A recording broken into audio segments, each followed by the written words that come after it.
ನಾರಾಯಣಂ ಸುರಗುರುಂ ಜಗದೇಕನಾಥಂ ಭಕ್ತಪ್ರಿಯಂ ಸಕಲಲೋಕನಮಸ್ಕೃತಂಚ ತ್ರೈಗುಣ್ಯವರ್ಜಿತಮಜಂ ವಿಭುಮಾದ್ಯಮೀಶಂ ವಂದೇ ಭವಗ್ನಮಮರಾಸುರಸಿದ್ಧವಂದ್ಯಂ ನಾರಾಯಣಂ ನಮಸ್ಕೃತ್ಯ ನರಂ ಚೈವ ನರೋತ್ತಮಂ ದೇವೀಂ ಸರಸ್ವತೀಂ ವ್ಯಾಸಂ ತತೋ ಜಯಮುದೀರಯೇ. ಶ್ರೀ ಗುರುಭ್ಯೋ ನಮಃ. ಹರಿ ಓಂ.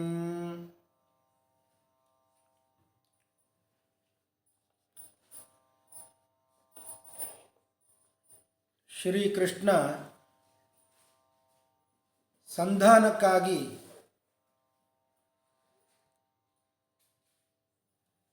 ಕೌರವರ ಸಭೆಯಲ್ಲಿ ಬಂದವನಾಗಿ ದುರ್ಯೋಧನನಿಗೆ, ಧೃತರಾಷ್ಟ್ರನಿಗೆ ಕೆಲವೊಂದು ಮಾತುಗಳನ್ನಾಡಿದ.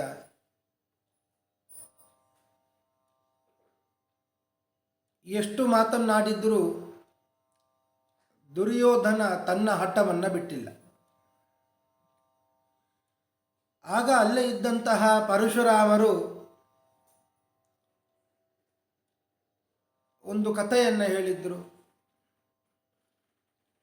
ಕೃಷ್ಣ ಮತ್ತು ಅರ್ಜುನ ಅವರು ಸಾಮಾನ್ಯರಲ್ಲ, ಅವರು ನರನಾರಾಯಣರು ಅಂತ ಈ ಕಥೆಯನ್ನು ಹೇಳಿದ್ರು. ಅಲ್ಲೇ ಇದ್ದಂತಹ ಕಣ್ಣುವರು ಕೂಡ ಒಂದು ಕಥೆಯನ್ನು ಹೇಳಿದ್ರು. ಬಹಳ ಬಲ ಇದೆ ಅಂತ ಹೇಳಿ ಅಹಂಕಾರ ಪಡಬೇಡ, ಬ್ರಹ್ಮಾಂಡ ನಾಯಕನಾದಂತಹ ವಿಷ್ಣುವನ್ನೇ ಹೊತ್ತುಕೊಂಡು ಹೋಗುವ ಗರುಡ ತಾನೇ ವಿಷ್ಣುವನ್ನು ಹೊರುತ್ತೇನೆ ಅಂತ ತಿಳ್ಕೊಂಡಿದ್ದಾನೆ. ವಿಷ್ಣು ತನ್ನ ಹೆಬ್ಬರಳನ್ನು ಗರುಡನ ಮೈ ಮೇಲೆ ಇಟ್ಟಾಗ ಅದನ್ನು ಸ್ವಲ್ಪ ಅಲುಗಾಡಿಸಲೂ ಸಾಧ್ಯ ಆಗಲಿಲ್ಲ. ಅಂತಹ ವಿಷ್ಣು ಅವನೇ ಕೃಷ್ಣ. ಆ ಕೃಷ್ಣನನ್ನು ಎದುರು ಹಾಕೊಳ್ಳುವುದು ಸರಿಯಲ್ಲ. ನೀನೇ ಲೋಕದಲ್ಲಿ ಬಲಿಷ್ಠ ಅಂತ ಅಂದುಕೊಳ್ಳಬೇಡ, ನಿನಗಂತಲೂ ಬಲಿಷ್ಠರು ಇರುತ್ತಾರೆ. ಈ ರೀತಿಯಾಗಿ ಕಣ್ಣುವರ ಉಪದೇಶ ಮಾಡಿದ್ರು, ಅದನ್ನೂ ಕೇಳಲಿಲ್ಲ. ನಾರದರು ಉಪದೇಶ ಮಾಡಿದ್ರು, ಬಹಳ ಹಠ ಮಾಡಬೇಡ. ಬಹಳ ಹಠ ಮಾಡಿದ ಗಾಲವರಿಗೆ ಎಂತಹ ತೊಂದರೆಗಳು ಬಂತು. ಬಹಳ ಅಹಂಕಾರ ಕೂಡ ಪಡಬೇಡ. ಅಹಂಕಾರವನ್ನು ಪಟ್ಟ ಯಜಾತಿ ಸ್ವರ್ಗದಿಂದಲೇ ಕೆಳಗೆ ಬಿದ್ದ. ಈ ರೀತಿಯಾಗಿ ನಾರದರು ಕೂಡ ಹಠವನ್ನು ಬಿಡಬೇಕು, ಅಹಂಕಾರವನ್ನು ಬಿಡಬೇಕು. ಈ ರೀತಿಯಾಗಿ ಬಹಳಷ್ಟು ಉಪದೇಶ ಎಲ್ಲ ಮಾಡಿದ್ದರು.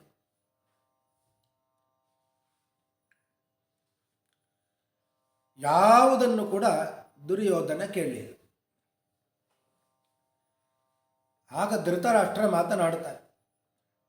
ಭಗವನ್ ನೇವಮೇವೈತತ್ ಯಥಾ ವದಸಿ ನಾರದ ಇಚ್ಛಾಮಿ ತಾಹಂ ಅಪ್ಯೇವಂ ನತ್ವೀಶೋ ಭಗವನ್ನಹಂ. ಪೂಜ್ಯರಾದ ನಾರದರೇ, ನೀವು ಏನೆಲ್ಲ ಹೇಳಿದ್ದೀರಿ ಅದೆಲ್ಲ ಸರಿಯಾದದ್ದೇ. ನೀವು ಹೇಳಿದಾಗೆ ನಾನು ಕೂಡ ಮಾಡ್ತೇನೆ. ಹಠ ಮಾಡಬಾರದು, ಅಹಂಕಾರ ಬಿಡಬೇಕು.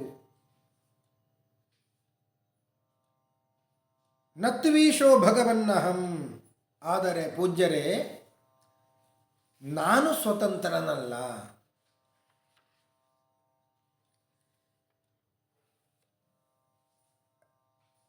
ನೀವು ಏನು ಮಾತನಾಡಿದ್ದೀರಿ ಇದೆಲ್ಲ ಸತ್ಯವಾದದ್ದೇ.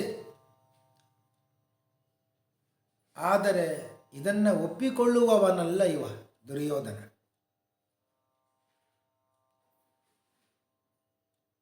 ಇವನನ್ನು ಒಪ್ಪಿಸುವ ಬಗ್ಗೆ ನನಗೆ ಕೂಡ ಗೊತ್ತಿಲ್ಲ. ಆ ವಿಷಯದಲ್ಲಿ ನಾನು ಸ್ವತಂತ್ರನಲ್ಲ. ನನ್ನ ಮಗ ನನ್ನ ಮಾತನ್ನು ಕೇಳುವುದಿಲ್ಲ.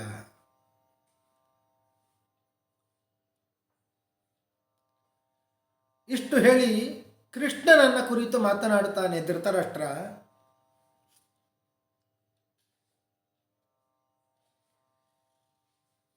ಇಹಲೋಕ ಮತ್ತು ಸ್ವರ್ಗಲೋಕಕ್ಕೆ ಕಾರಣವಾದಂತಹ ಬಹಳಷ್ಟು ಮಾತುಗಳನ್ನು ಆಡಿದ್ದಿ ಕೃಷ್ಣ ನೀನು.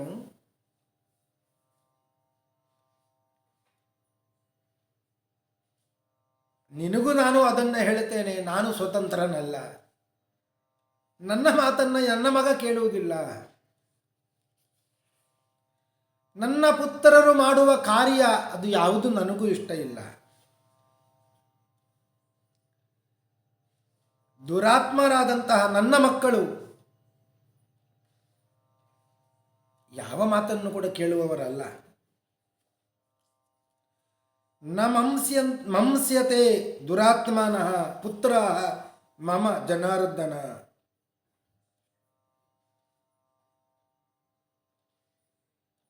ಆದ್ದರಿಂದ ಕೃಷ್ಣ ಮುಕುಂದನೇ,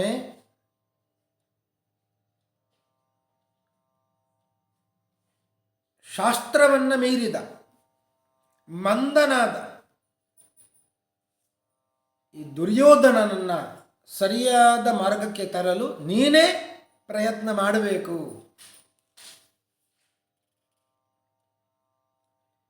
ಗಾಂಧಾರಿಯ ಮಾತನ್ನು ಕೇಳುವವನಲ್ಲ ಇವ. ವಿದುರ ಬಹಳ ಮೇಧಾವಿ, ಅವನ ಮಾತನ್ನು ಕೂಡ ಕೇಳುವವನಲ್ಲ. ಭೀಷ್ಮದ್ರೋಣರೆಲ್ಲ ಹಿತೈಷಿಗಳು, ಅವರ ಮಾತನ್ನು ಕೂಡ ಕೇಳುವುದಿಲ್ಲ.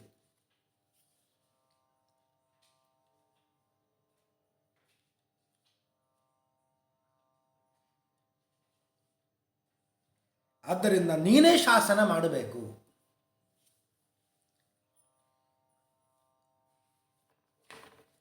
ಕೃಷ್ಣ ಆಯಿತು ಅಂತ ಹೇಳಿದ. ದುರ್ಯೋಧನನ ಕಡೆಗೆ ತಿರುಗಿ ಕೃಷ್ಣ ಮಾತನಾಡ್ತಾ ಇದ್ದಾನೆ. ಮಹಾಪ್ರಾಜ್ಞಕುಲೇ ಜಾತಃ.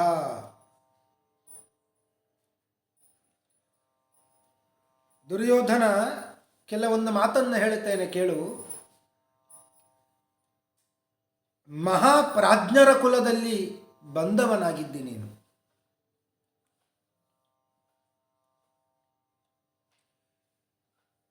ಉತ್ತಮವಾದಂಥ ವಿದ್ಯೆ ಮತ್ತು ನಡೆತಗಳಿಂದ ಸಂಪನ್ನನಾಗಿದ್ದಿ. ಸರ್ವ ಗುಣಗಳಿಂದ ಕೂಡ ಕೂಡಿದ್ದಿ. ಆದ್ದರಿಂದ ನಾನು ಹೇಳುವ ಮಾತನ್ನು ನೀನು ಕೇಳಿದರೆ ಉಚಿತವಾಗುತ್ತದೆ.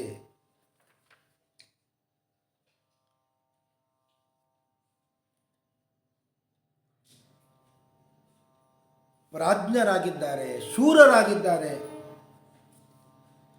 ಆತ್ಮಜ್ಞಾನವುಳ್ಳವರಾಗಿದ್ದಾರೆ, ಬಹು ಪರಾಕ್ರಮವುಳ್ಳವರಾಗಿದ್ದಾರೆ, ಬಹು ವಿದ್ಯಾ ಸಂಪನ್ನರಾಗಿದ್ದಾರೆ. ಅಂತಹ ಪಾಂಡವರು, ಅವರ ಜೊತೆಯಲ್ಲಿ ಸಂಧಿಯನ್ನು ಮಾಡಿಕೋ.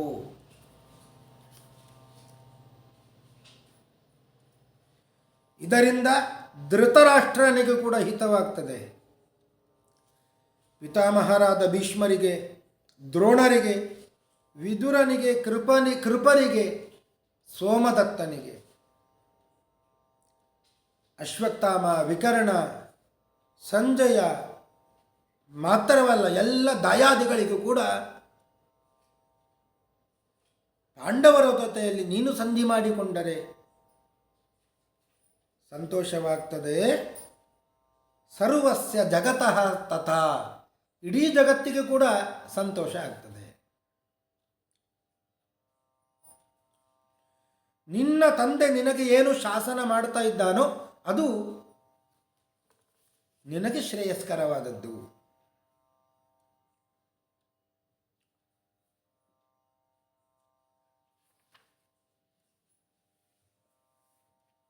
ಶ್ರೇಯಸ್ಕರವಾದಂತಹ ಮಾತು ನಿನ್ನ ತಂದೆಯದ್ದು. ಅದನ್ನು ನೀನು ಬಿಟ್ಟು ನಿನಗೆ ತೋಚಿದಂತೆ ಮಾಡ್ತಾ ಇದ್ದಿ. ಯಾರು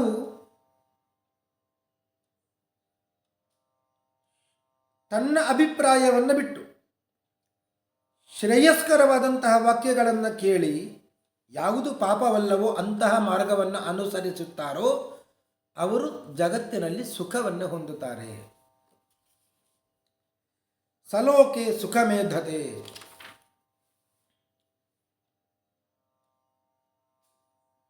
ಇಷ್ಟಕ್ಕೂ ಹೇಳುತ್ತೇನೆ ಕೇಳು. ಪಾಂಡವರು ನಿನಗೆ ಏನು ಮಾಡಿದ್ದಾರೆ? ಏನು ಮಾಡಿಲ್ಲ. ಆದರೆ ನೀನು ಪಾಂಡವರಿಗೆ ಏನು ಮಾಡಿದ್ದಿ? ಜನ್ಮ ಪ್ರಭೃತಿ ಕೌಂತೆಯ ನಿತ್ಯಂ ವಿನಿಕೃತಾಸ್ತೋಯ. ಹುಟ್ಟಿನಿಂದ ಆರಂಭ ಮಾಡಿ ಅವರಿಗೆ ಎಷ್ಟು ತೊಂದರೆಗಳನ್ನು ಅಪಕಾರವನ್ನು ನೀನು ಮಾಡಿದ್ದಿ. ಆದರೂ ನತತೆ ಜಾತು ಕುಪ್ಯಂತಿ, ನಿನ್ನ ಮೇಲೆ ಕೋಪಗೊಂಡಿಲ್ಲ. ಯಾಕೆ ಕೋಪಗೊಂಡಿಲ್ಲ? ಧರ್ಮಾತ್ಮಾನೋ ಹಿ ಪಾಂಡವಾಹ. ಪಾಂಡವರು ಅಂದರೆ ಧರ್ಮಾತ್ಮರು ಅವರು, ಆದ್ದರಿಂದಲೇ ಕೋಪಗೊಂಡಿಲ್ಲ.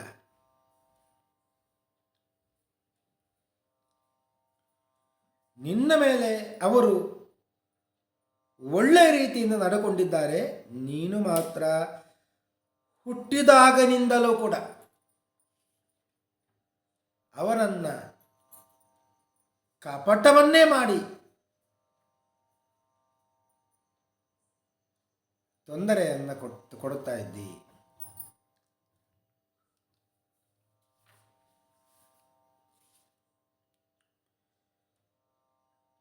ಆ ಪಾಂಡವರನ್ನು ಬಿಟ್ಟು, ಧರ್ಮಾತ್ಮರಾದ ಪಾಂಡವರನ್ನು ಬಿಟ್ಟು ಇಂತಹ ದುರ್ಜನರ ಸಂಘವನ್ನು ನೀನು ಮಾಡ್ತಾ ಇದ್ದಿ. ಮಾಡಬೇಡ. ಶ್ರೇಯಸ್ತೆ ದುರ್ಜನಾತ್ ತಾತ ಪಾಂಡವೈ ಸಹ ಸಂಗತಂ. ದುರ್ಜನರ ಸಂಘಕ್ಕಿಂತಲೂ ಕೂಡ ಪಾಂಡವರ ಸಂಘ ಏನಿದೆ ಅದು ನಿನಗೆ ಸಂಗತವಾದದ್ದು, ಶ್ರೇಯಸ್ಕರವಾದದ್ದು.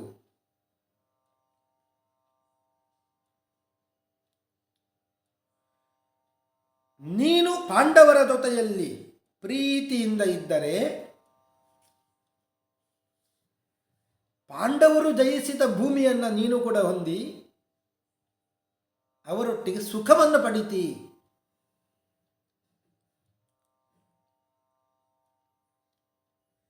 ಆದರೆ ನೀನು ಏನು ಮಾಡ್ತಾ ಇದ್ದಿ? ಪಾಂಡವರನ್ನೇ ತಿರಸ್ಕಾರ ಮಾಡುತ್ತಾ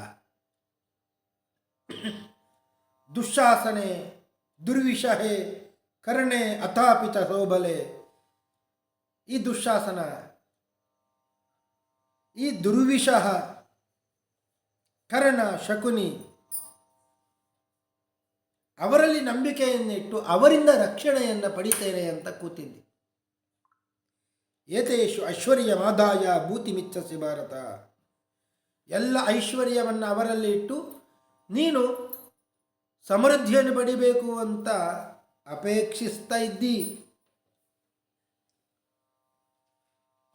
ಇವರೆಲ್ಲ ಇದ್ದಾರಲ್ಲ, ಅವರು ನಿನಗೆ ಜ್ಞಾನದಲ್ಲಿ ಆಗಲಿ ಧರ್ಮ ಅರ್ಥಗಳಲ್ಲಿ ಆಗಲಿ ನಿನಗೆ ಸರಿಸಾಟಿ ಅಲ್ಲ.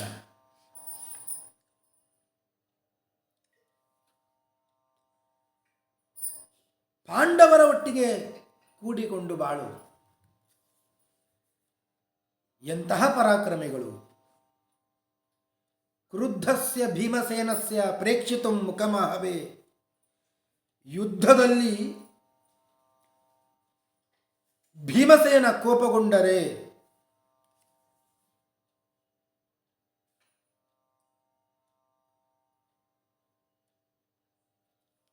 ಅವನ ಮುಖವನ್ನು ಇಡೀ ಭೂಮಂಡಲದಲ್ಲಿ ಇದ್ದ ರಾಜರಿಂದಲೂ ಕೂಡ ನೋಡಲಿಕ್ಕೆ ಸಾಧ್ಯ ಇಲ್ಲ. ಒಬ್ಬರಲ್ಲ ಇಬ್ಬರಲ್ಲ, ಇಡೀ ಭೂಮಂಡಲದಲ್ಲಿ ಯಾರೆಲ್ಲ ರಾಜರು ಇದ್ದಾರೆ ಅವರು ಆ ಮುಖವನ್ನು ನೋಡಲಿಕ್ಕೆ ಕೂಡ ಸಮರ್ಥರಾಗುವುದಿಲ್ಲ. ಇನ್ನು ಯುದ್ಧ ಅದಲ್ಲ.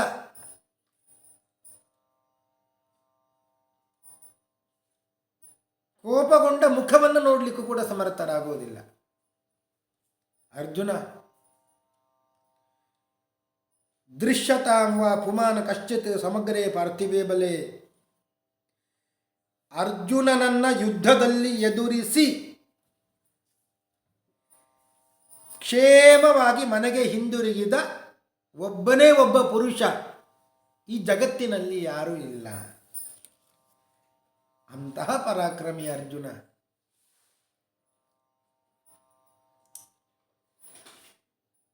ವನವಾಸದಲ್ಲಿ ಇರುವಾಗ ನಿನ್ನನ್ನೇ ಗಂಧರ್ವರು ದೇವತೆಗಳೆಲ್ಲ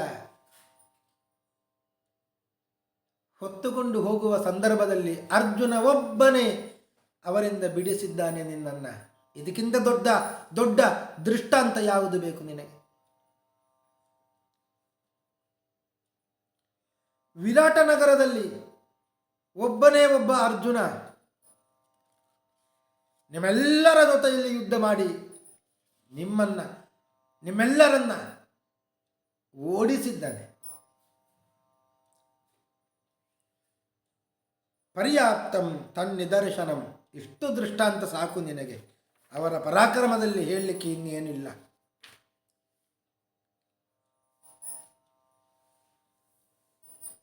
ಆದ್ದರಿಂದ ಅವರ ಜೊತೆಯಲ್ಲಿ ಯುದ್ಧವನ್ನು ಬಯಸಬೇಡ, ಸಂಧಿಯನ್ನು ಮಾಡಿಕೋ. ನೀವೆಲ್ಲರೂ ಕೂಡ ಭರತ ಶ್ರೇಷ್ಠರು, ಭರತ ವಂಶದಲ್ಲಿ ಬಂದವರು. ಈ ಭರತ ವಂಶದಲ್ಲಿ ಬಂದವರ ಕುಲ ಅದು ನಾಶವಾಗದೇ ಇರಲಿ, ಕೌರವರು ಉಳಿಯಲಿ. ಕುಲಘ್ನ ಇತಿ ನೋಚೇತ ನಷ್ಟಕೀರ್ತಿಯನ್ನ ರಾಧಿಪ. ನಿನ್ನಿಂದ ಅಪಕೀರ್ತಿ ಬರದೇ ಇರಲಿ. ದುರ್ಯೋಧನ ನಮ್ಮ ಕುಲವನ್ನು ನಾಶ ಮಾಡಿದ ಎಂಬ ಅಪಕೀರ್ತಿ ಅದು ನಿನಗೆ ಬರದೇ ಇರಲಿ.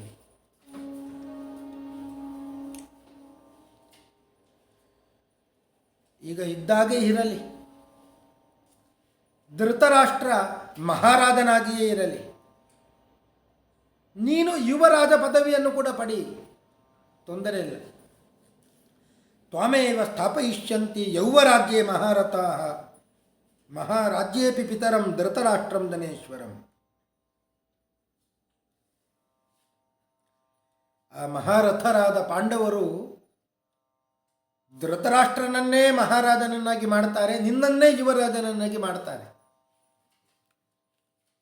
ಅವರಿಗೆ ಏನು ರಾಜ್ಯ ಬೇಕು, ಅಧಿಕಾರ ಬೇಕು ಅಂತ ಏನಿಲ್ಲ.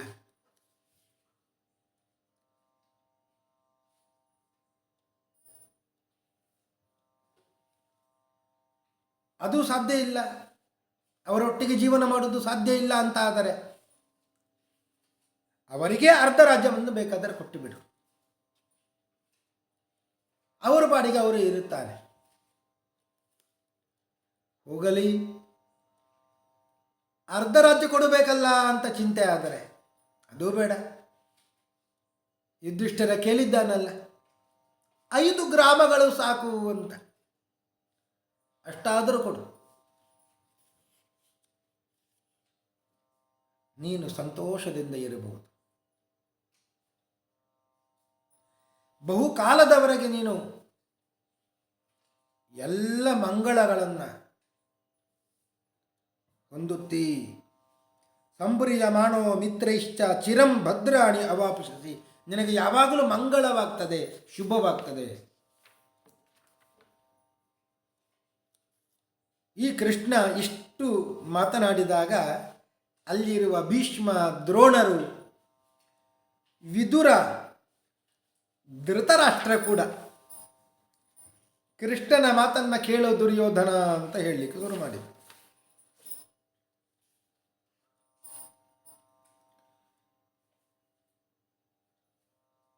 ಪಾಂಡವರು ಯಾವಾಗ ಯುದ್ಧಕ್ಕೆ ಸನ್ನದ್ಧರಾಗ್ತಾರೆ ಅದಕ್ಕಿಂತ ಮುಂಚೆಯೇ ಕೃಷ್ಣ ಹೇಳಿದ ಮಾತನ್ನು ನೀನು ಕೇಳುವವನಾಗು.